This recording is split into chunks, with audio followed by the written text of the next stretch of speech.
Assalamualaikum warahmatullahi wabarakatuh. Kembali lagi di channel gua, Berry Amans. Pada kesempatan kali ini gua mau sedikit ngebahas pengalaman kerja gua selama di Bank Mandiri, yaitu sebagai funding officer. Pertama-tama gua mau sedikit berbagi pengalaman waktu gua interview ya.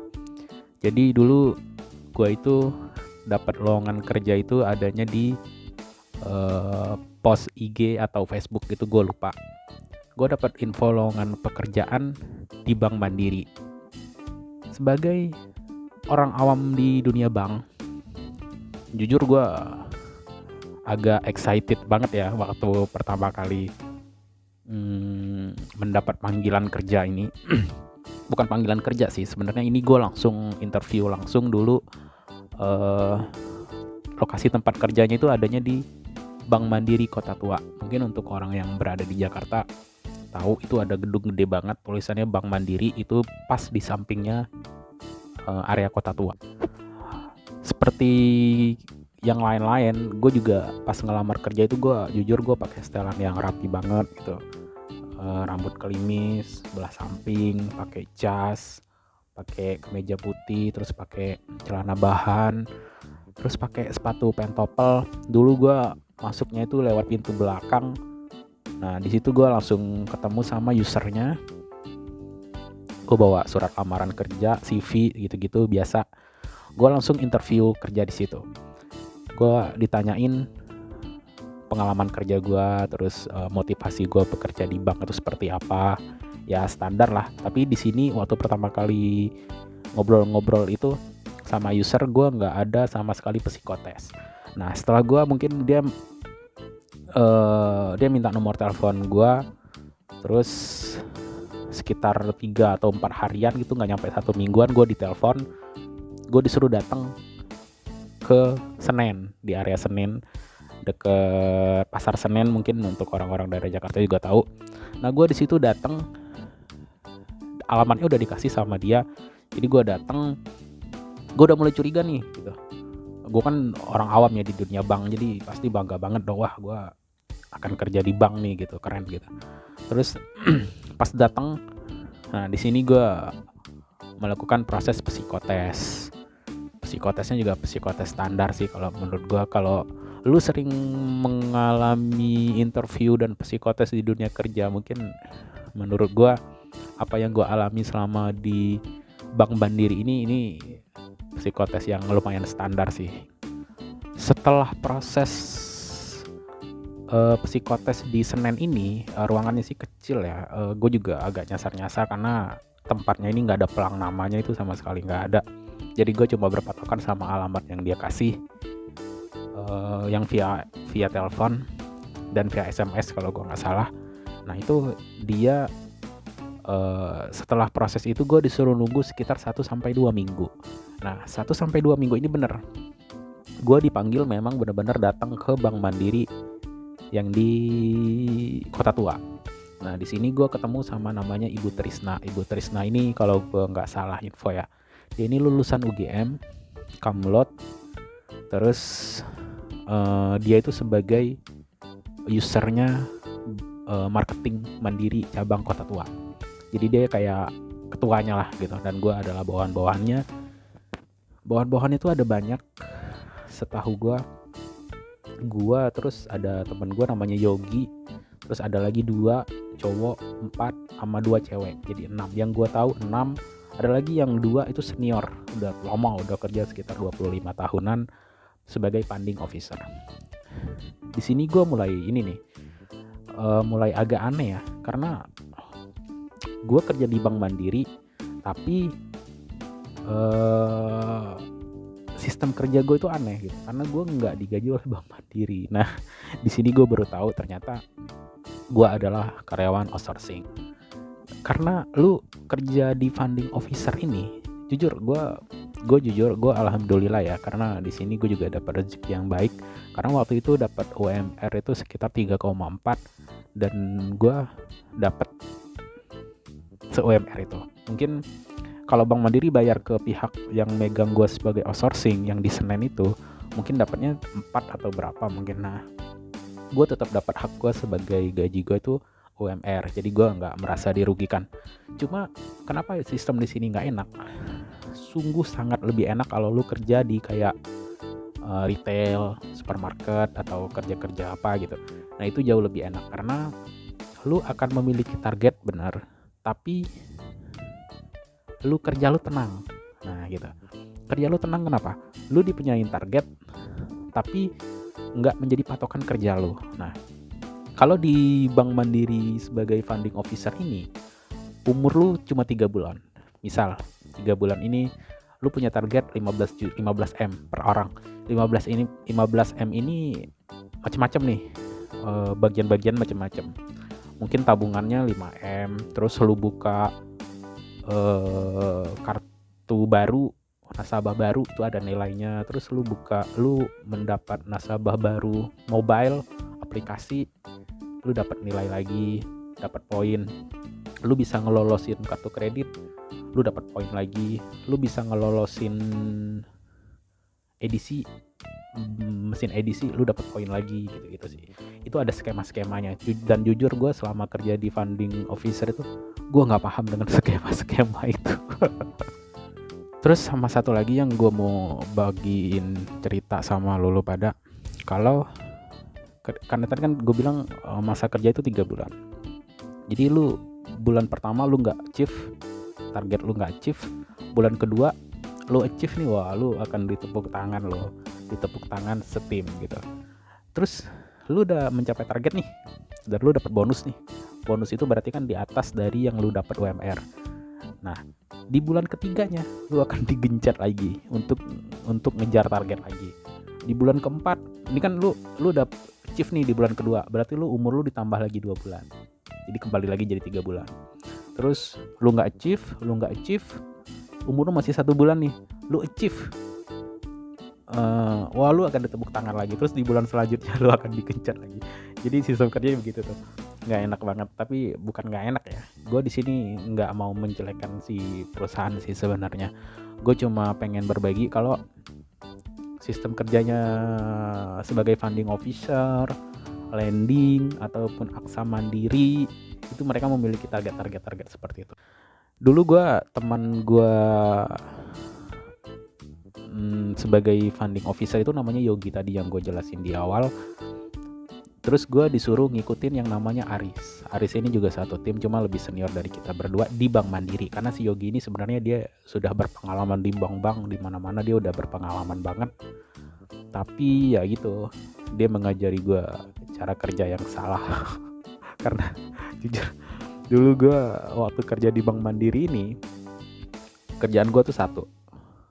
Pagi datang, jam 10 keluar nih, janjian sama Yogi. Gue tuh penempatannya di Pinang Sia. Si Yogi tuh agak berbeda cabang sama gue, cuma gak terlalu jauh. Kita nyamperin jalan kaki juga sampai. Jadi jam 8 datang, briefing. Jam 9 ya agak basa-basi sama anak-anak yang lain, sama teller, sama CS. Terus jam 11 gue keluar, janjian sama Yogi di mana gitu. Dan kita nyari masjid. Yang pertama kita nyari masjid, yang kedua kita nyari warkop. Jadi kerjaan kita setiap hari begitu aja. Nyari masjid buat tidur, ntar jam 3 balik, sampai kantor jam 4, jam 5 pulang. Kita nyari warkop, jam 8, jam 11 ke warkop, ntar jam 3 balik. Gitu aja gue selama 2 bulan gue kerja di funding officer tuh diajarin sama Yogi kayak gini nih. Terus setelan gue kan dulu rapi ya, pakai dasi, pakai jas, masih setelan kayak gitulah, pakai pantofel, celana bahan gitu, masih setelan hal-hal seperti itu. Dan gue ditegur sama si Yogi. Kata Yogi, lu ngapain sih Bar pakai beginian nih, lu itu kacung tau. Kampret nih orang nih. Dan ya nih ya gitu, emang bener sih, nggak salah, dia menceritakan real yang ada di lapangan tuh seperti ini loh Ber, lu nggak usah membuat topping diri lu kerja di bank itu high class tuh, jangan gitu, karena lu kerja lu ya digencet gitu. Sebenarnya gue nggak mempermasalahkan sistem kerja ini ya, gua hanya kenapa gua sedikit melucu pekerjaan ini terhadap diri gua gitu. Karena ya dunia bank itu ternyata nggak cocok sama gua, itu sih poinnya. Karena satu nih, gua tadi kan ditandem sama si Aris nih yang senior kita di Bank Mandiri ini. Si Aris ini, nah kalau di bank itu kalau lu dapet nasabah berhasil nih, entah lu buka tabungan, entah lu buka edisi, entah lu buka apapun, itu namanya closing. Jadi kalau tiap hari itu ditanya udah closing belum gitu-gitu. Nah, gue ditandem sama si Aris ngajarin cara closing seperti apa, cara menghandle customer seperti apa. Nah, si Arisnya sendiri ini 5 bulan apa 6 bulan di Bank Mandiri dia gak pernah closing. Ini lucu nih. Jadi gue sama si Yogi ngikutin si Aris kemana-mana, jalan kemana-mana, tapi si Arisnya sendiri gak pernah closing. Jadi gue buta pekerjaan di bank, terus dapat mentor Aris yang gak pernah closing, terus dapat si Yogi yang ngajak gue cuma nyari masjid sama nyari warkop doang. Jadi ya itulah, gue sama sekali nggak dapat ilmu apa-apa di Bank Mandiri ini. Terus teman-teman gue yang lain, gue pernah diikut sertakan ya sama orang yang bener-bener fashionnya di sini gitu, di dunia bank ini. Mereka nge-approach si calon customer-nya mereka ini memang serius. Tapi itu orang-orang yang serius bekerja di bank ini, mereka akan mendapatkan hasil yang serius juga gitu dan akan mendapatkan penghasilan yang bagus juga. Tadi yang gue bilang passionnya ya memang passion mereka mungkin di bank, tapi orang-orang yang seperti ini tuh nggak ada waktu untuk mengajari gua ini gitu. Mereka fokus terhadap target mereka sendiri. Seperti yang gue jelasin di awal, lu 2 bulan lu nggak achieve, bulan ketiga lu achieve, lu akan diperpanjang lagi 3 bulan. Lu nggak achieve, terus lu achieve, lu diperpanjang lagi 3 bulan. Jadi umur lu hanya 3 bulan, atau lu mendapatkan belas kasihan dari Ibu Trisna itu, maka lu akan diperpanjang. Kayak si Aris ini kan dia udah nggak achieve 5-6 bulan, nggak pernah closing, tapi dia tetap diperpanjang ya karena mungkin Bu Trisna itu melihat effort kerjanya si Aris ini bagus. Jadi saran gue untuk Bank Mandiri ini sebenarnya simple sih. Kalau memang mendapatkan karyawan baru, ya tolonglah diajari dari awal, di training, dikasih tahu ilmunya seperti apa meng-approach customer, itu sih. Jangan kayak gue gitu, pas masuk kerja udah langsung dilepas ke lapangan kayak ayam sayur gitu. Sebenarnya gue nggak mempermasalahkan lagi ya sistem kerja di bank ini. Ya gue mempermasalahkan diri gue karena gue nggak cocok kerja di bank, lebih ke situ sih. Jadi lu jangan menganggap semua orang yang bersetelan rapi, berdasi, berventopel itu mereka kerjanya enak gitu, kayak gue itu gitu. Gue pernah main ke daerah Peninbank, gue pakai setelan rapi biasa, gue ketemu sama marketingnya Peninbank. Dia ngomong gini, lu kerja di mana sebelumnya gitu. Gue jawab, gue kerja di retail gitu dengan sistem kerja begini. Wah, kenapa lu resign, lu masuk beginian, lu gila aja lu gitu kata dia. Lu kalau di retail lu enak, lu gaji tiap bulan full gitu, terus jam kerja lu enak gitu, lu juga nggak dibatasi oleh masa kerja gitu kata dia. Kalau di sini lu umur lu 3 bulan doang lu, habis itu lu kemana-mana gitu, nggak jelas lu status lu, karena status lu outsourcing. Karena memang setahu gue Bank Mandiri sejak tahun berapa gitu, tahun 2010 kali, mereka udah nggak nerima lagi staff under mereka. Jadi memang udah menjadi hal lumrah kerja di Bank Mandiri itu adalah sebagai outsourcing gitu sih. Terus jeleknya lagi orang bank ini adalah begini, mereka ini banyak banget tersangkut dengan masalah kredit. Teman-teman gue, jujur aja, teman-teman gue itu kan anak bank ya, jadi penghasilan mereka juga yang nggak akan jauh beda dari gue. Misalnya UMP waktu dulu ya, tahun sekitar 2016 kali ya. Nah itu UMP 3,4, terus mereka mengajukan kredit. Nah mereka ini dapat bypass, mereka dapat karpet merah untuk mengachieve kartu kredit. Jadi temen gue, mereka dapat kartu kredit, Terus biasa di uang tunaikan. Nah, zaman gue itu nggak boleh tuh uang kartu kredit tunaikan, itu akan blacklist. Di bank itu nama lu akan terblacklist. Terus jadi lu kalau mau ngajuin apapun, kalau lu sudah di blacklist itu lu nggak akan bisa di approve pengajuan lu gitu, entah itu KPR ataupun pengajuan kredit secara uang atau apapun, itu nggak akan di approach. Terus nah, ada temen gue itu, dia dapat dengan gaji UMP, dia dapat nominal kartu kredit 25 juta. Itu kalau secara logik sistem itu nggak boleh, tapi dia dapat. Nah, malam-malamnya udah kebiasaan jeleknya lagi, ada namanya entertain. Nama entertain mungkin di dunia bank itu hal yang biasa banget ya. Jadi menyenangkan nasabah prioritas gitu. Terus kalau dapat kartu kredit lu tembus misalnya berapa nih, ntar karaoke, terus minum-minum. Nah, itu namanya entertain kalau di dunia bank. Mungkin nggak semua sih, tapi yang gue tahu selama gue kerja di bank ya entertainnya liar sih gitu. Jadi misalnya kalau ditanya nih, Berry, lu nggak cocok kerja di apa sih gitu. Nah, jawaban teratas gue adalah gue nggak cocok kerja di bank. Jujur, gue sama sekali nggak cocok kerja di bank karena sistem target yang seperti itu tuh gue nggak cocok gitu. Makanya gue di dalam hati gue gitu, oke lah, gue dapat UMP lumayan ya, dapat UMP, tapi di hati gue nih, gue nggak bisa nih kerja kayak gini, nggak tenang gue gitu. Apalagi dapat teman kayak Yogi ya, yang bukan ngajarin gue hal yang ilmu dia gitu, maksudnya Ber harusnya begini loh, Ber harusnya begini, enggak, dia malah yang ngajak gue gitu aja, ngajak gue gajah-gijik nggak jelas tuh tiap hari gitu. Semua produk dari Bank Mandiri, nah itu gue tawarin. Nggak cuma gue,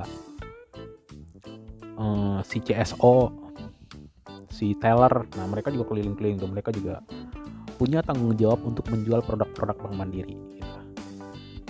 Ya itulah, jadi kita benar-benar, gue gimana ya karena bukan passion gue, jadi gue sekali lagi ngomong ini bukan passion gue, jadi sorry, gue nggak bisa memberi pengalaman yang baik selama gue menjadi funding officer di Bank Mandiri ini gitu lah. Oke guys, itu aja sedikit sharing gue, pengalaman kerja gue selama di Bank Mandiri sebagai funding officer. Jadi tolong terus dukung gue untuk channel-channel gue selanjutnya yang lain yang sudah gue post ataupun yang next gue post. Tolong didukung, di like, komen, jangan lupa di subscribe sama di share ke semua teman-teman yang lain.